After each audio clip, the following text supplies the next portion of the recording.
सियासी कारकुन होने की हैसियत नाल मैं यकीन दवाना अपने सारे अपने भरावां नूं सानू मसला की हुंदा है। मसला यह हुंदा है कि असी अपना मूँह जरा काला वेखीए, किसी का चिट्टा वेखीए, किसी नूं वेखीए कि उसकी इज्जत वधदी जाती होंदी ते असी अपनी अमन नाल वधाउण की कोशिश नहीं करते। असी अगले का मूँह काला करने की कोशिश करने असी समझने हो कि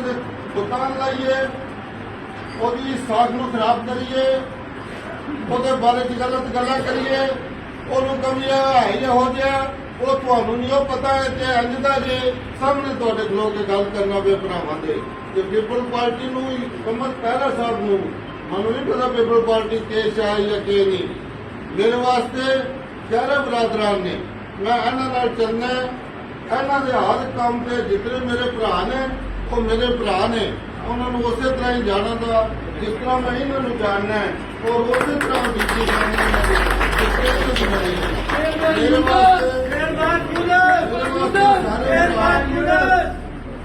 मेरे वास्ते सारे भरा काबले कदर ने, काबले इज्जत ने।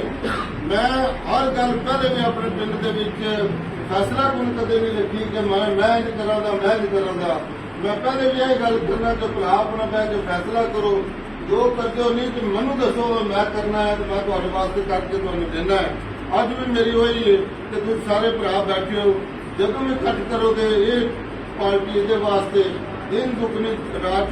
चुगनी तरक्की वाला साहब है। साहब की कंपेन वास्ते दिन रात कर जाते इंशाअल्लाह तुम पता लगेगा कि कंपेन से चलाएंगे और हम इस दफा हर सूरत में कामयाबी करावांगे। अपनी दुआ भी अल्लाह ताला के दुआ करेंगे कि अल्लाह ताला इन्होंने